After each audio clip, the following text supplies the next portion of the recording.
there's a couple of things that we need to consider again. I'll just take this away from you now.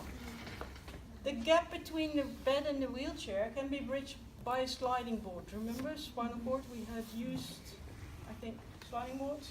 You can also use that in stroke patients to minimize the gap. So what if Tara is too flaccid still to make this transfer?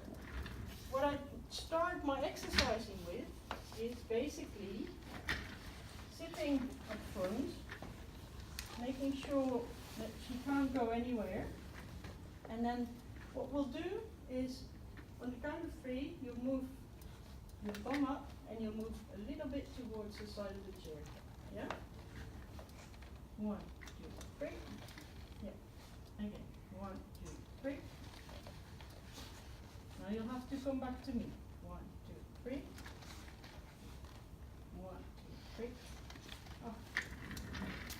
Even though the trunk balance is low, I can control for it. I lock the knee and I make her move.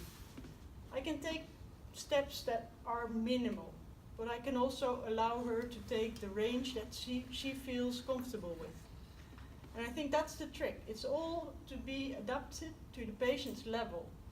So what I showed you yesterday, locking the knee and then standing the lady up, that lady already had better trunk control, right? So now this is about a flaccid patient. Risk of falling. Let's go back to the first instruction. Can you lie down, please? That's all right. I'll have you off in a minute.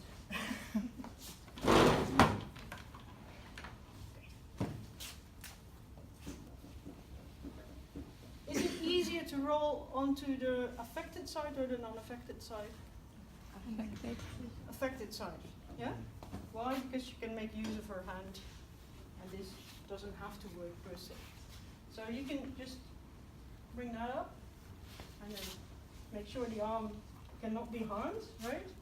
Now you can lift your head, and you can turn towards me. If needed, I can facilitate. If she understands my verbal instructions, fine, I can do it hands off, yeah? Of course, you'll need to have some room to maneuver. So maybe, first, can you also bring this leg up? I'll help you. Yeah. Just a little higher. What we're trying to do now is to bring up your bum and move it towards your left side. Yeah? On count of 3. 1, 2, 3. Lift. Reposition. 1, 2, 3. Lift. What my technique shows is that I push here. I push the ankle into dorsiflexion, and my shoulder, my armpit, is actually over her knee. Again, making sure that the knee's locked. It can't go anywhere. So then Tara, I'll show it from the opposite side. It's like this. I'm leaning towards that direction, literally, so that she feels she can bring up the bum. Can you reach higher? Come on. Like this. And I could even control, if needed, right, the weight shifting. Locking up the ankle, not with the shoes of course, but without shoes, and into dorsiflexion can help minimize spasticity, if there's any. So what you do is you bring it into a position where it can actually help support the patient rather than create toe stands and inducing spasticity. So if a patient has a clonus, for example, this is needed to reduce that clonus. Yeah? So again, well actually we wanted to roll you over. So bridging is a good exercise to start with in flaccid patients, because what you do is you require lower extremity strength. It's a functional exercise for bed positioning, and it involves the trunk already. You can have all sorts of, it's just a Pilates, it's any exercise you can think of, you can apply here in the bed already. Just make sure that the arm is out of reach or out of risk more, and that you need to give support as required. Yeah? Now then, we can roll you over, or or you can roll over yourself, I think. Okay. What's very uncomfortable, and what happens often, if that arm is flaccid and she lies on top of her shoulder, it's locked in and she can't move it, it might be painful. So in the rolling, what you need to be careful of is that you bring that shoulder a little bit into protraction and out of the reach so that she's lying on this bit. Because if we lie on our sides in bed, you lie on this, you never lie on top of your shoulder really. Yeah? So this is much more comfortable for her. Now sitting up, the trick that Ella applied is a nice one. You can use your strong foot to bring over the other one. And you should make sure that this arm can't go anywhere. Can you sit up for me? 1, 2, 3. If we do it like this, the arm ends up here. Do it again.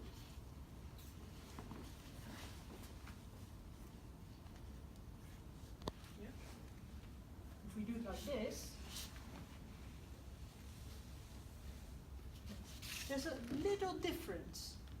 And just these differences in practice you should be aware of. Because what if the patient doesn't pay any attention to that flaccid arm?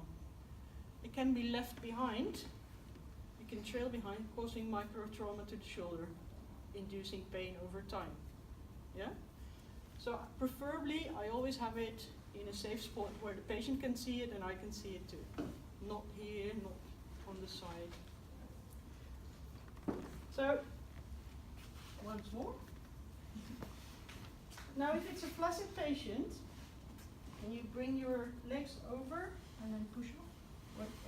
I want you to do it like this. Yeah. 1, 2, 3. I don't have to do anything yet, but I need to make sure to be on the safe side, because if she goes, she'll go to backwards, right. Yeah, because of the trunk control lacking. So the minute I sit her up, I'll make sure that I'm on this side. Now my chair is too far away. What do I do? Ask the nurse to grab it for you. Great, the nurse will be pleased. Try to Of course, Jeff, anytime. I'm not busy at all, right? No, I can still reach for it, but I should not let go of my patient. Now then you can make sure that you either maneuver your patient closer to the chair, as we showed before. Oh. You should come forward a little bit. See what you can do. Here. And with that, because this leg isn't working, I'm not sure if you noticed, I'll just have her perform the sound leg first and then bring the other leg forward a little bit. So an exercise like this is a perfect exercise for patients to train trunk control and coordination, strength, in preparation for transfers. See, we're going through all small steps, but they all lead towards that perfect transfer. So for Tara to sit like this, can you sit unsupported?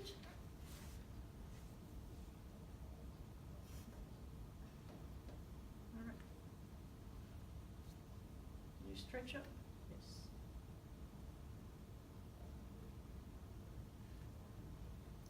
Can you bend a little forward? What happens is if there's little trunk control, often patients slump because that's a more stable position. As in spinal cord, again, people find a position they're comfortable with, right? And they feel at least somehow. But then in stroke, slowly they just go. So at first, if it's a flaccid state, you're always on the affected side. Later on, you don't have to be anymore, depending on the balance and the risk of falling. Yeah? So the transfer I showed yesterday, again, I wasn't on the affected side, I was in front of her, because that lady already had a lot more capacity. It depends, but you always make sure that you know of the direction of potential falls and that you're safeguarding that. Yeah?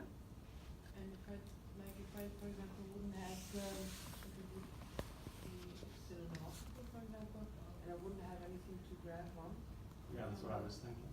the patient, on the patient? Would I just kind of hold the hip and then move it? If you don't have anything to grab on, Yeah, like no, like I mean Well, because the pants, for example. Like, yeah, but you don't really need to grab. No, so you around the hip. So basically, you always look for bony support. So I'm either on the pelvis, on the knees, at the condyles. So I have some grip. I need some grip. Yeah. Yeah, but Often patients wear sweatpants or Yeah, other, yeah, that's what I- so you can't really hold on to that. And you're not allowed, if you go to the S, you'll be Yeah. sued. Yeah, Yeah. Yeah. So they do